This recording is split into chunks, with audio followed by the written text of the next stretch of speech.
Hello दोस्तों, नमस्कार। स्वागत है आपका आज की इस क्लास में, जिसमें हम लोग पढ़ने जा रहे हैं इंटरनेट के बारे में। इंटरनेट क्या होता है, इसकी क्या क्या उपयोगिता है, कहाँ कहाँ इसका उपयोग हो सकता है, किन किन क्षेत्रों को ये प्रभावित करता है। इन सारे चीज़ों के बारे में आज हम इस क्लास में विस्तृत रूप से पढ़ने जा रहे हैं। तो इंटरनेट के क्या उपयोग हैं ये समझ लेते हैं।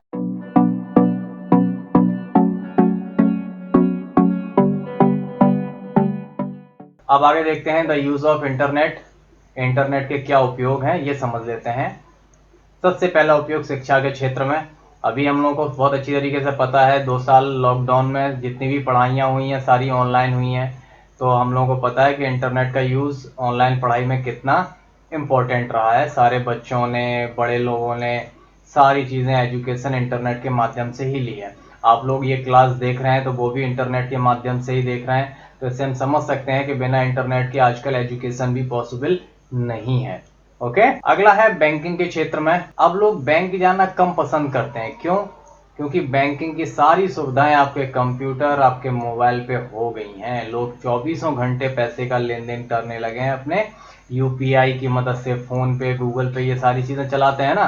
तो सारी चीजें कैसे चलती हैं? ये बिना इंटरनेट के तो चलती नहीं है।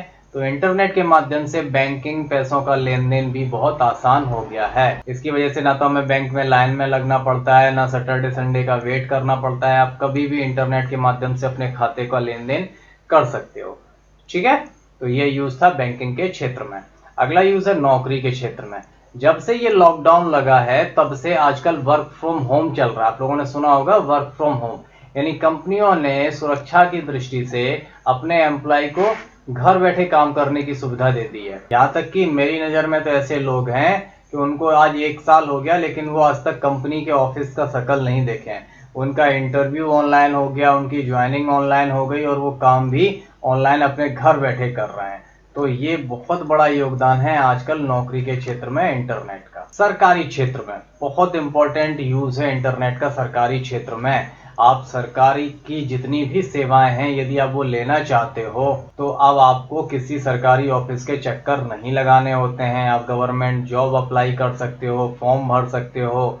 आप अपने तहसील, ब्लॉक लेवल की सारी सेवाएं, income certificate, domicile certificate, medical से रिलेटेड हेल्प, पासपोर्ट बनवाना, ये सारी इंफॉर्मेशन आप इंटरनेट के माध्यम से भी यूज कर सकते हो। यानी सरकार ने अपनी ज़्यादा से ज़्यादा सुविधाएं भी इंटरनेट के माध्यम से देना शुरू कर दी हैं कि लोगों को अब ऑफिसों के चक्कर, सरकारी दफ्तरों के चक्कर ना लगाने पड़े। तो this is the use of internet in a government sector. हाँ, अब देखते हैं इंटरनेट की हानि क्या है। भाई ये बिल्कुल स्वाभाविक चीज़ है कि जिस चीज़ के फायदे होते हैं उस चीज़ की नुकसान भी होते हैं।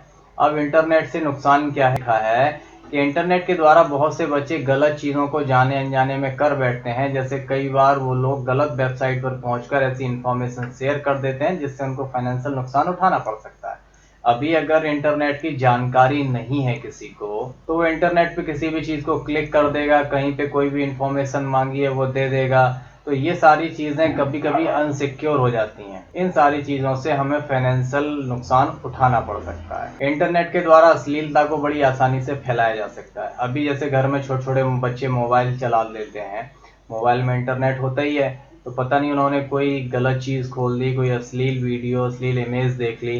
तो ये सारी चीज़ें मानसिक रूप से बच्चों के ऊपर गलत प्रभाव डालते हैं। इंटरनेट पे इसका कोई उपाय नहीं है, कोई रोक टोक नहीं है। तो this is the disadvantage of internet. अगला है इंटरनेट की मदद से नेगेटिविटी बहुत तेजी से फैलाई जा सकती है। भाई हमें ये तो पता है कि अगर हमें किसी अपने रिलेटिव को कोई मैसेज भेजना है तो हम व्हाट्सएप के माध्यम से उसे 1 मिनट में मैसेज भेज सकते हैं। बस इसी तरीके से अगर कोई गलत चीज़ भी शेयर करनी है तो भी इंटरनेट के माध्यम से बड़ी जल्दी शेयर हो जाती है। तो इस पर भी हम रोक नहीं लगा सकते हैं। अगर हम सही चीज़ें भी फैला सकते हैं तो इंटरनेट से वो गलत चीज़ें भी बड़ी जल्दी फैलती हैं। तो ये भी नुकसान है कि कोई र्यूमर है, कोई अफवाह है तो इंटरनेट पे बड़ी तेज़ी से वायरल हो जाती है। ये भी थोड़े नुकसान है इंटरनेट के। इंटरनेट के द्वारा लोगों से ठगी आसानी से की जा सकती है। आजकल लोग डकैत नहीं बनते हैं, वो इंटरनेट के माध्यम से झूठे झूठे विज्ञापन दिखा के, आपको कॉल करके, आपके अकाउंट का आईडी पासवर्ड पूछ के आपके खाते से पैसे निकाल लेते हैं। ठीक है, आपके खाते की जानकारी चुरा लेते हैं। आप लोग गूगल, फेसबुक, व्हाट्सएप पे अपने सारा डेटा डालते हैं ना, कंपनियां उस डेटा को चुरा के बेच लेती हैं। पता चले कि आपके पास कंपनियों से कॉल आने लगे, आपकी ईमेल आईडी, आपके व्हाट्सएप पे एडवर्टाइजिंग आने लगी, तो ये सब क्या होता है, ये डेटा चोरी होती है। तो आजकल इस तरीके की ठगी होने लगी। अब वो लूटपाट डकैती वाला सिस्टम कम बचा है ना। इंटरनेट के जरिए इलीगल एक्टिविटी को भी आसानी से किया जाता है। ये सारी इलीगल एक्टिविटी ही हैं जो इंटरनेट के माध्यम से आसानी से हो जाती हैं। तो ये कुछ नुकसान हैं जो सिर्फ अवेयरनेस से ही दूर हो सकते हैं। अगर आपको जानकारी है इंटरनेट के बारे में, आप अच्छी तरीके से चीज़ों को देख के क्लिक करते हैं, अननोन चीज़ पे एक्सेस नहीं करते हैं, तो आप इंटरनेट के ये सारी चीज़ों से बच सकते हैं।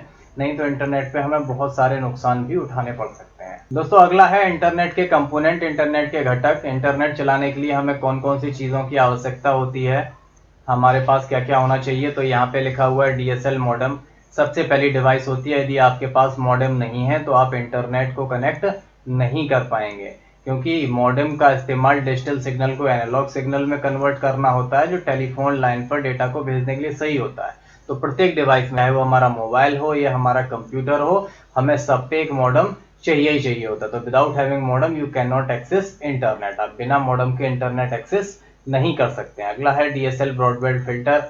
ये टेलीफोन सिग्नल से DSL सिग्नल को अलग करने के लिए किया जाता है। यानी हमें इंटरनेट चलाने के लिए एक टेलीफोन का सिग्नल भी चाहिए होगा जिससे हम इंटरनेट चला सकते हैं। फायरवॉल और नेट राउटर, ये सारी चीजें इंटरनेट पे सिक्योरिटी के लिए होती हैं, कोई अनवांटेड एक्सेस ना हो सके हमारी डिवाइस में। अगर आपके में फायरवॉल या नेट राउटर नहीं होगा तो हर कोई छोटा मोटा हैकर भी आपके कंप्यूटर को हैक कर सकता है। अगला है कंप्यूटर फायरवॉल। फायरवॉल कंप्यूटर में इंस्टॉल्ड होता है पहले से, बस इसको एक्टिवेट करने की जरूरत होती है। जब भी हम इंटरनेट चलाते हैं तो हम फायरवॉल को जरूर एक्टिवेट कर लेते हैं ताकि इंटरनेट पे सिक्योरिटी बनी रहे। इंटरनेट कनेक्शन शेयरिंग, इसके द्वारा इंटरनेट को आपके होम या ऑफिस एरिया में इंटरनेट को शेयर कर सकते हैं। ये सारी चीजें ऐसी हैं जो इंटरनेट चलाने के लिए हमारे पास होनी चाहिए, तभी हम अपने मोबाइल में, अपने कंप्यूटर में, अपनी किसी भी डिवाइस में इंटरनेट चला सकते हैं। ओके, तो उम्मीद करता हूँ आप लोगों को इंटरनेट का उपयोग, इंटरनेट के फायदे नुकसान समझ में आ गए होंगे। यदि कोई समस्या लग रही है तो मुझे बताइएगा। अगली क्लास में हम इंटरनेट का दूसरा पार्ट www और ब्राउज़र का उपयोग आपको बताएंगे। मिलते हैं अगली क्लास में, तब तक अपना ख्याल रखिए। Take care, good bye, thank you.